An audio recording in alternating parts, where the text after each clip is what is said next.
Welcome to Better Business by Design with Olga Papageorgiou and Peter Metcalf. In this podcast, we discuss what really makes organizations work and why so many struggle to turn good intentions into consistent results. Through our work with leadership teams, we've seen that better performance doesn't happen by accident. It comes from deliberately designing how an organization thinks, plans, and executes. In each episode, we'll share what we've been seeing in practice, so what works and what doesn't, and what leaders can do differently if they want to design a better business on purpose. Hey Pete, how are you? Oh, good, Olga. How are you? Good to see you. Good to see you back for Better Business by Design.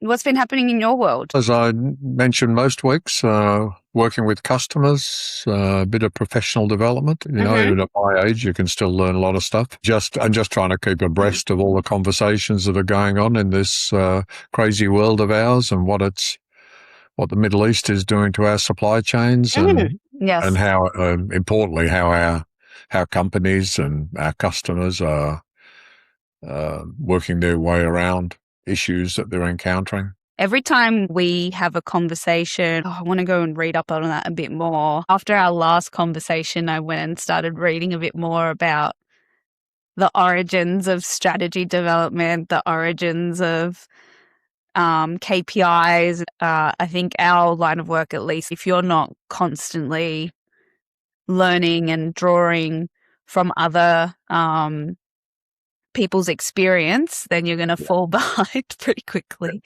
Yeah. And it's always fascinating, isn't it? Because, when we went to college or university and we learnt about these things, and strategy being one of them, you're quite involved in it at the time, but then you get into the real business world. And it's quite amazing how quite a lot of those concepts that you learned at school sort of drop off. Yeah. And they're not properly formalized within the business. Yeah. So you've learned the, academic way of say running a business. But then for some reason or other, people forget about it, which is typical in all learning, isn't it? Unless you apply it. Yeah. At the time, and then continually apply it. Well, then you'll forget it. And, And we see that quite a lot when we're working with clients. That yes, they're all well qualified. They've got great business degrees, and they've got MBAs, but they're still not necessarily following the principles that they learnt in the first place because business gets in the way. Yeah, like short-term urgency and how to manage crises in the short term. Is not something you really sit and talk about a lot in. There's this underlying assumption in business school that everything is just going to sequentially work and be perfect if you follow this formula.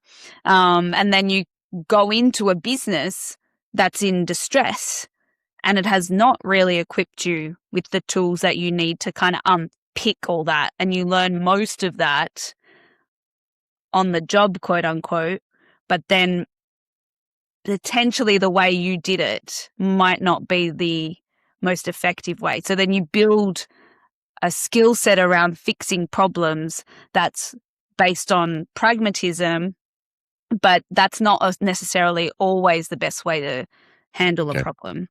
Yeah, exactly. Yeah. And I guess business degrees, I know we're maybe digressing a bit here, but business degrees and MBAs, they're very valuable. And they teach you a lot of stuff. And I think that's the thing. They teach you a lot of stuff, really great topics. But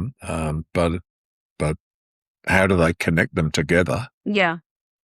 To be able to run the business as a whole, I think might be a challenge. And I haven't dug deep into the curriculums of business degree material. But maybe it's worthwhile us doing that, just having a look to see, well, how does the education system actually teach people to get connection and integration of all these wonderful topics that they're learning? Yeah, it's interesting because in this decade, finished a master's degree, which is what we called a digital MBA. But basically it was labeled Masters in Data Science Strategy and Leadership. So basically what it does is explain to you how they perceive data science to impact industry, and then what is required from a leadership perspective to effectively deploy data-driven decision-making through an organization. So part of it was basically a business degree.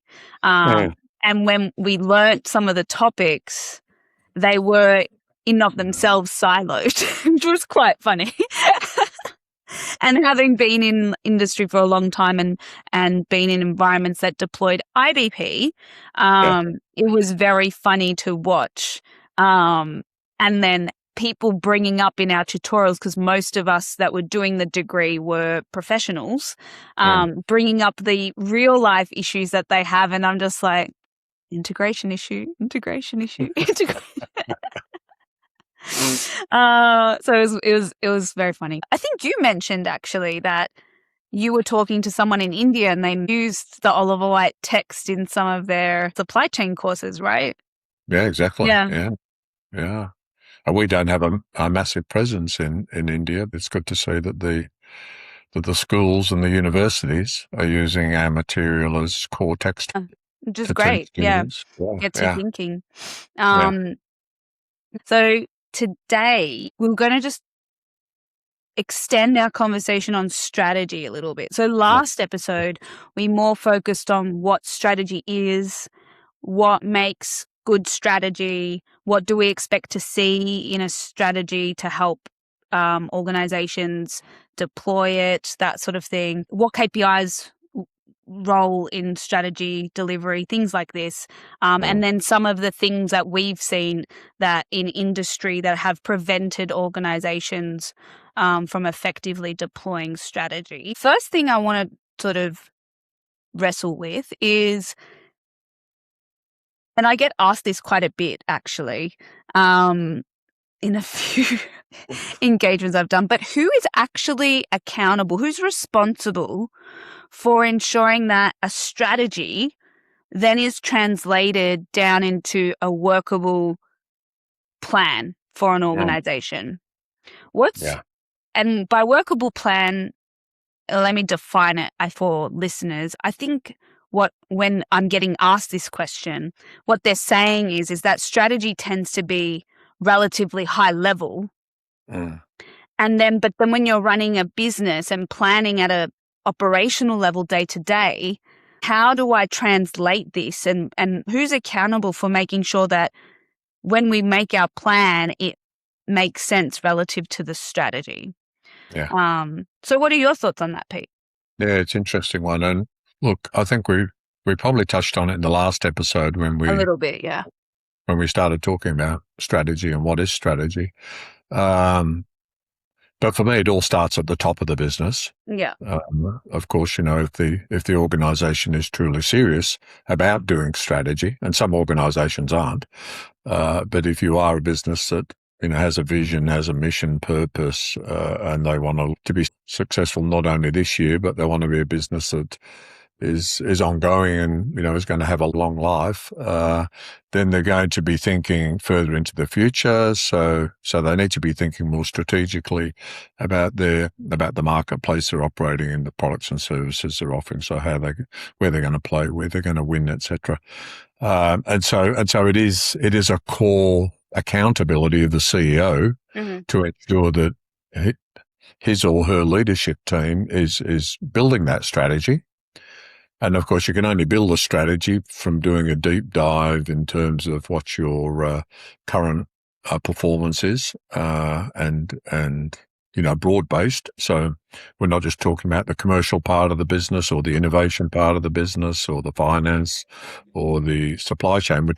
Or the human resources part. We're talking about all of it. So it needs the whole leadership team to get involved. and typically with support from other people in the organisation that are collecting data and turning it into information, knowledge, etc. All of that to get the insights to come up with the key strategy. And the key strategies are usually those things that are giving direction to the business in those areas where they feel they're going to get a key competitive advantage. But then there's also a piece I also think about strategy, which often some organisations forget about, is just your business as usual piece. Yeah.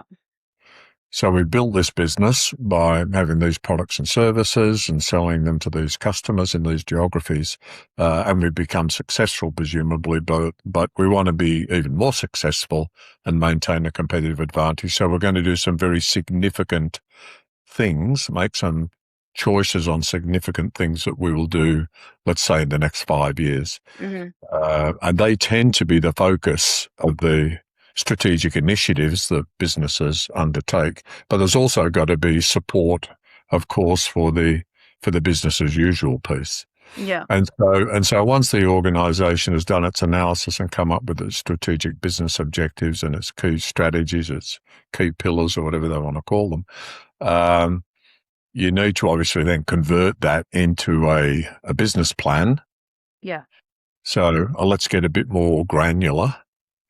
And a business plan ideally should transcend a number of years. So ideally, and once again, we were just talking about MBAs in the academic world, they might talk about a 3-year business plan because you're getting into the resources that are required for you to be able to succeed and achieve those strategic business objectives.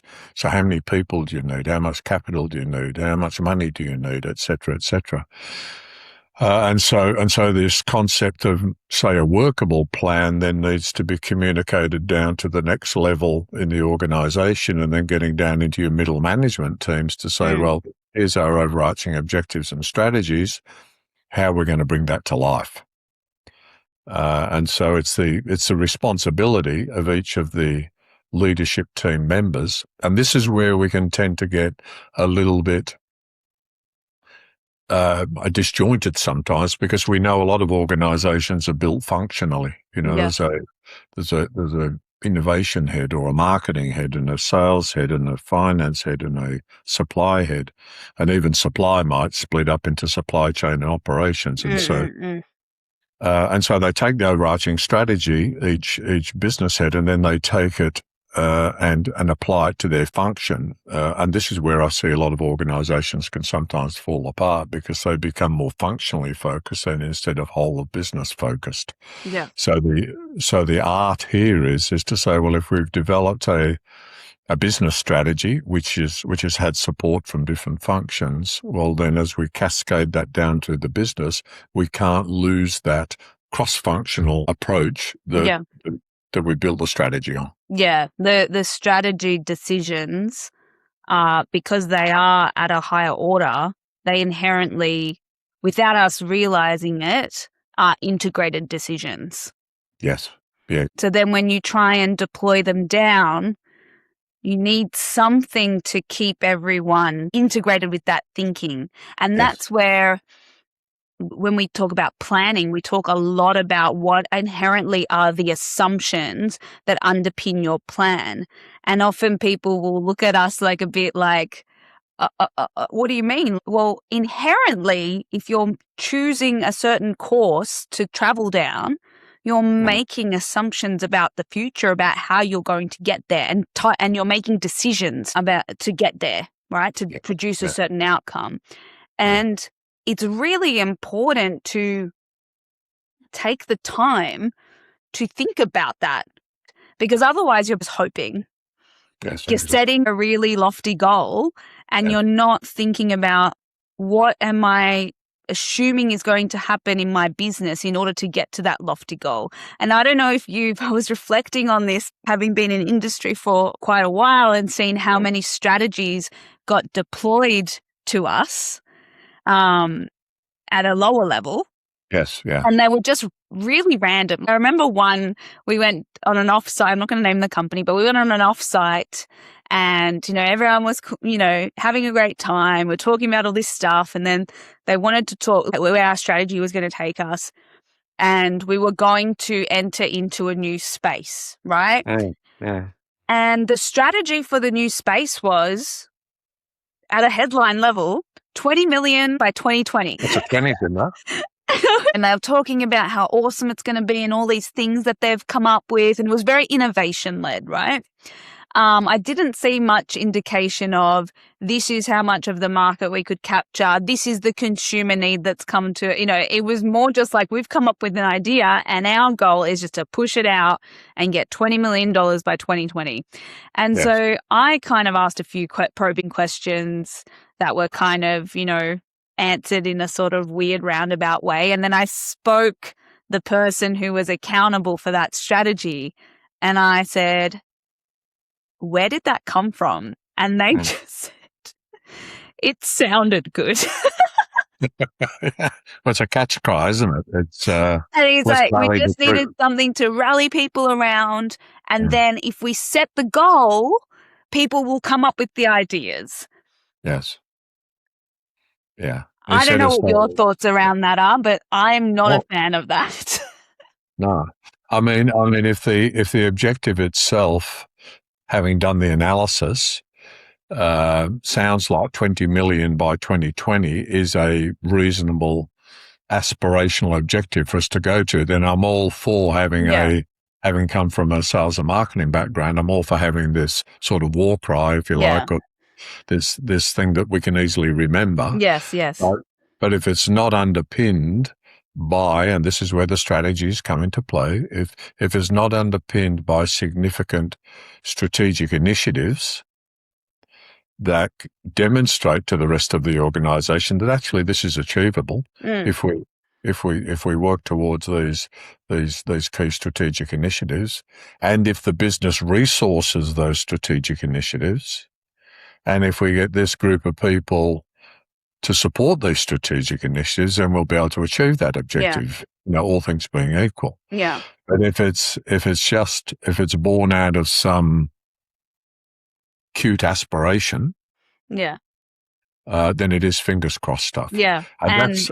And that's why I talk about the business planning. Yeah. Sorry.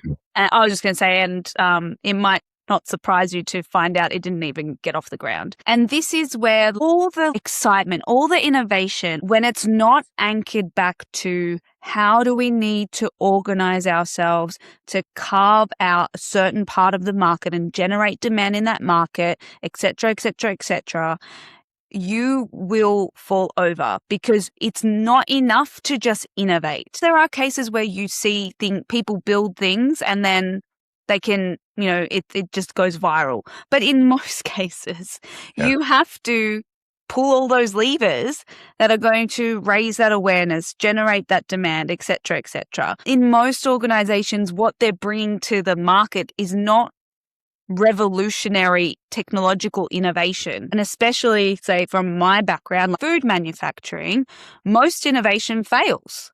Yeah. And we knew that. However, every single innovation, we would hold on to it so tightly, being like, this is the one, this is the one. So statistically speaking, it's not the one. So then we need a plan B if this innovation doesn't do what we think it could do. So it's just very interesting that we forget, as you say, as soon as you start breaking down into those functional elements, you have this ambition and it just doesn't make sense when you go down to the lower level. And I agree, the role of middle managers to actually provide that view back up to leadership around the realities of executing that strategy is so critical in a business. And I think in recent years, a lot of people have questioned, why do we have these layers of management? And in my mind, it's relatively clear that it's linked to the layers of planning in an organization. Yes. It's when it's very large, right? Yeah. Because you can't have everybody looking out over 5 years because you never get anything done today. You can't have everybody looking out over, say, a 3-year or 2-year horizon. So yes, we have to, but then we have to be very clear about that in terms of, the accountabilities, the roles and and the responsibilities. And once again, in my experience, that's not done very well either. Yeah. Because there's confusion, there's ambiguity, there's these grey areas as to, well, who is responsible for strategy? Because the term strategy itself is much abused. Yeah. Well, you can talk to anybody in the organization and they'll slip the word strategy into the conversation, even if talking about our strategy to achieve sales for next week is ... Well, no, that's not a strategy. That's Yeah. just an activity that you're going to do, or a tactic or something like Yeah. that. So there's just confusion there. An So, action plan. yeah, exactly. But just back to that piece about if you're going to go to the trouble of doing, say, a 5-year or longer strategy, we find a lot in organisations, and we read about it a lot. And it's not just us talking about it; it's other organisations talk about it, and our clients do. That the executives get dragged into the short term. Yeah. And we drive a lot of that short term thinking. I talk about it a lot in the workshops that I run. That the one reason we get caught up in, say, this financial year, because we use exactly that term, the financial year. Yeah. Well, who invented that term, the financial year? It's probably shareholders, the stock market, whatever, because if you're a public company, we're forced to be reporting on a quarterly and definitely an annual basis. And then, of course, the government who wants you to put in a tax return. Yeah. So everybody, there's a group of people that are very much focused on, the financial year. Yeah. And then you've got the 5-year strategy. So we've got a 5-year horizon and a 1-year horizon. What's happening in between? And so if you go to university and you learn about business planning, they'll talk about a business plan is more than 1 year. It might be 2 or 3 years. Yeah. And it's taking that strategy and breaking it down into more granularity. And then eventually, if you want to have a 1-year budget, well, knock yourself out and go and build a 1-year budget. Yeah. But the most current year should be just the first year of your 3-year business plan. Yeah. Yeah. I agree. And that brings me to the next sub area. People ask about KPIs, and in my mind, if all your KPIs are focused purely on hitting one fiscal year, yes, then you can literally just let your strategy go. Delivering all your commitments to your shareholders and all those sorts of things are obviously important, but the world doesn't stop spinning come June 30. Yes. Come July 1, you still are running a business, and the things that you did last year flow into the subsequent year or years. Like if you think about massive organizations, the things that they're doing and the types of capital they're deploying, it spans more than 1 year. And then you have capital planning processes that are focused on the current fiscal year. Yeah. And they don't look backwards to say, do we do what we said we were going to do? And they don't look forwards. Beyond this year, and maybe if it's not too bad a capital planning process, maybe the following year. And they're having these circular conversations because even the capital plans are not linked to how they want to grow the business. Yeah. It's a completely separate set of activities. And it's very interesting to see because there's a massive productivity drain happening from not understanding that KPIs are there to help you deliver your ambitions. And they're there to tell you, hey, you said if you do these things well, like my forecasts are accurate, I supply on time in full, like at the detailed level, and then there's bigger ones, right? You said if I do these things well, I know I'm on track to deliver my bigger ambitions. Yes. Yeah. They have to ladder. There has to be a continuum to help you make dynamic, integrated decisions as you deploy the strategy. Yeah, yeah. And some of the, you said earlier on that you've been going back and reading on the history of strategy and so forth. And if you look at, there's different views, different academics and different business leaders have their own twist on strategy and some people start up consulting companies and go and teach people how to do strategy. But there's this concept, isn't there, of having your strategic objectives and then the key strategies and then the roadmaps. There's, lots of terms that are used. Yeah. But one that pops up quite often is this concept of critical success factors. Yes. And then cascading down to key performance indicators. And so those critical success factors, we don't see it a lot when we're working with organizations. I talk to people about them, and we use the abbreviation CSF, and they always say, "What's a CSF?" And I say, well, it's that, if you don't have these factors in place, then you won't be able to deliver this strategic objective. Yeah. Because they're conditional on you having done all of these things, which quite possibly, when it comes to performance indicators, are leading indicators. It's like if you want to lose weight, you have to eat less and exercise more. So every day you should be measuring the calorie intake and the exercise that you're doing. And if you do that consistently, you know that eventually you will achieve that weight loss. In like 5 months' time, you'll lose 5 kilos or whatever it is. Because today I ate less and I exercised, but I didn't see any impact. Yes. I know, and after a week, I didn't really see much impact. But I've got these leading indicators that say, if I continue to do that, eventually this will happen.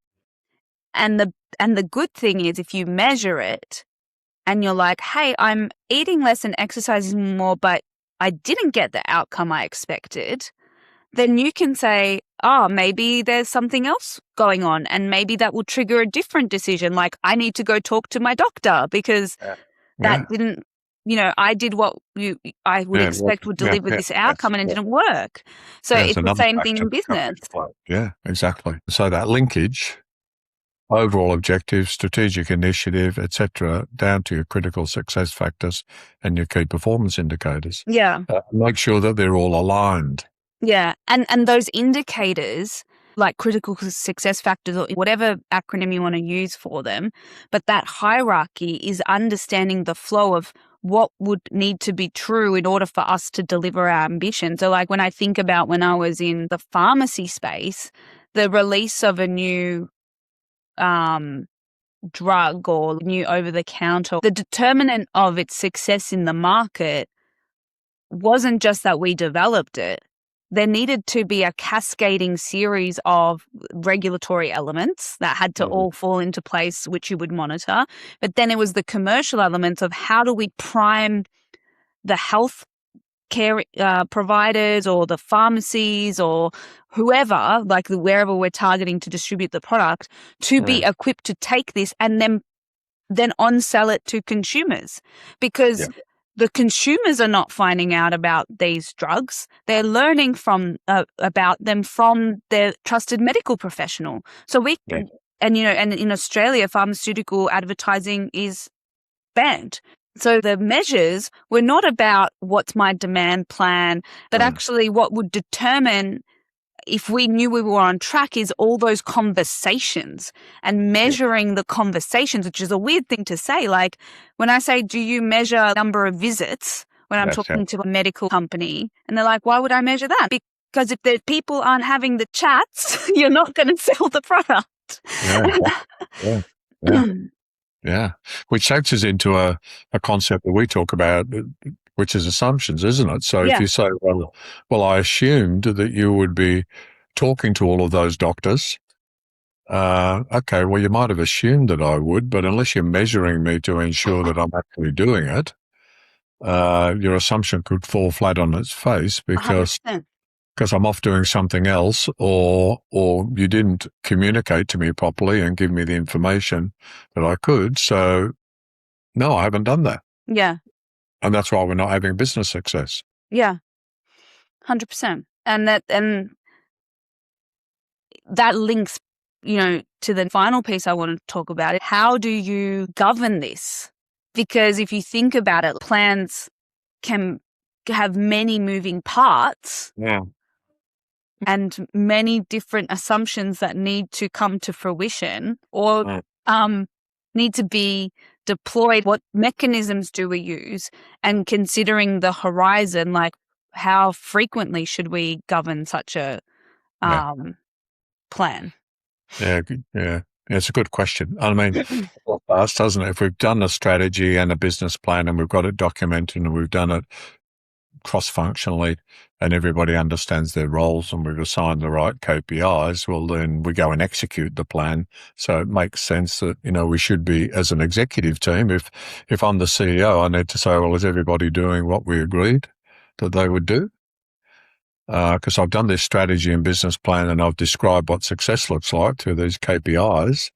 And we've done it cross-functionally, so we, talk about strategic planning, then business planning, and then execution, and all of them should be prefaced by the word integrated. Yeah. But we have, as you know, we've introduced a concept called integrated business planning. Yeah. And it's seen as this monthly process that so on the frequency, get together regularly on a monthly basis so that you can have visibility of the right key performance indicators and be really careful about that. Put the key back into KPIs because I see a lot of organizations with, if not 50s, but hundreds of what they call KPIs. And you say, well, you can't have so many. If you could only have one key performance indicator, what would that be? Yeah.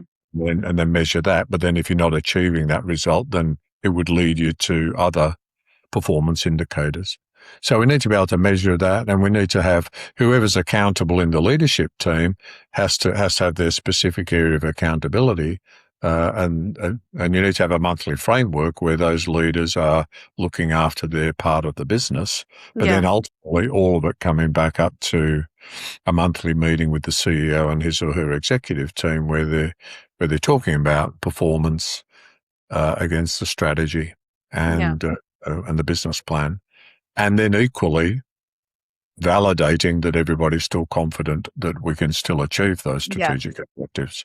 Yeah, agreed. So in a future episode, we'll probably do a deep dive of what we think successful IBP looks like. It's what people come to us the most to talk about. So we should probably talk about it at some point. Yeah. But the premise of why IBP was created was a governance framework to ensure strategy is executed. People think that IBP is where the plan gets developed, and it's no. And I think it's it's a little bit confusing in the name, and we'll talk about why it was called IBP in another. But the idea is that plans are being generated and executed, but the IBP reviews allow us to have a check-in point where we understand if we need to make really big high-level decisions to get these plans back on track and integrated relative to each other so that ultimately we go and deliver our strategy. So in other organizations that don't have IBP, I've seen things like quarterly business reviews being done. And I'm not opposed, but what I have seen happen is that the horizon gets shrunk in these reviews. So because they're quarterly in nature and you haven't had that check and correct on a monthly basis, a whole bunch of stuff happens in the quarter. And there's just so much that firefighting happening is you end up just getting dragged back into what are we going to do in the next 3 months? We need breathing space for leadership to think about the long term on a regular basis.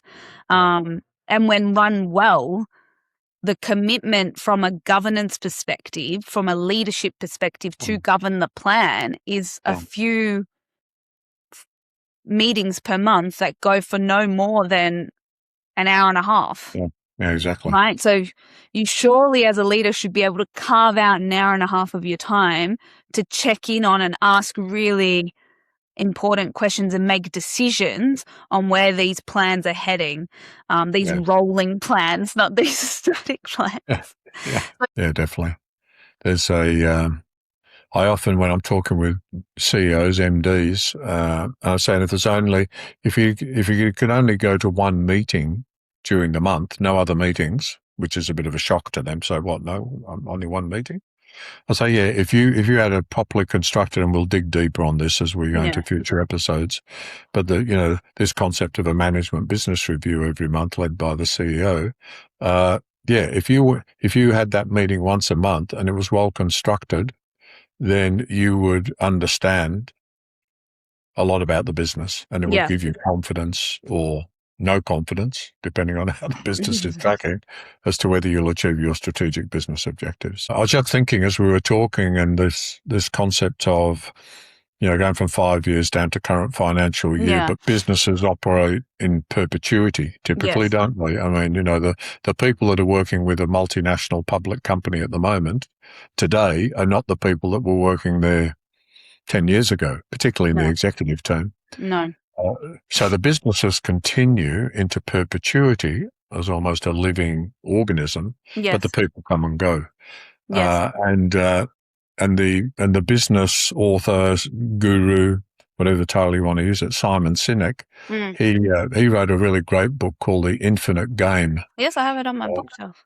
Have you got it? You're sitting there in your bookcase in the back.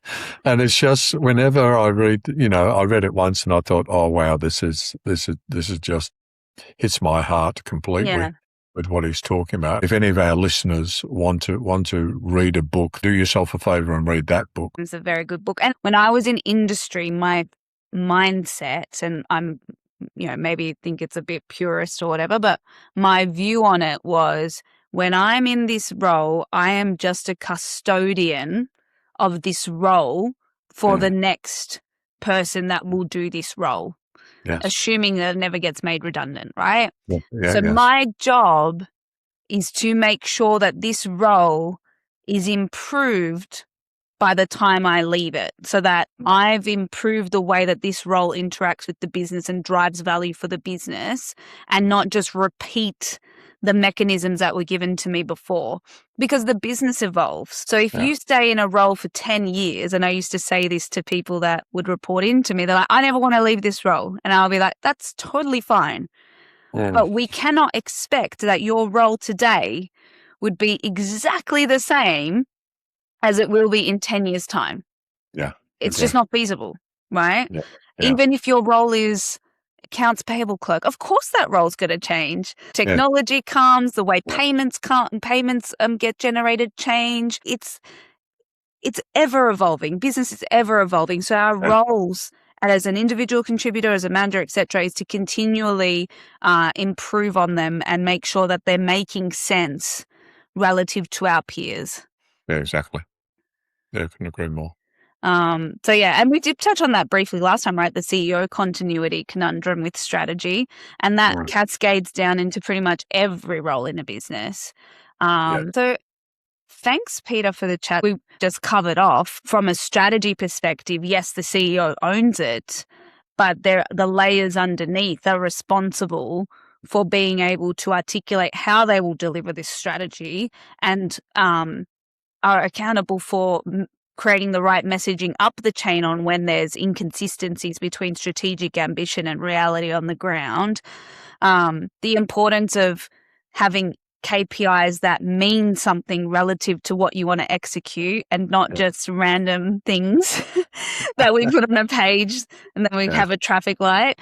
And then also the role of having effective governance. And we just touched on it briefly on integrated business planning, but why we believe integrated business planning is a very useful framework. It's not necessarily the most perfect framework, but it is a very useful framework to ensure that you have line of sight on strategy delivery.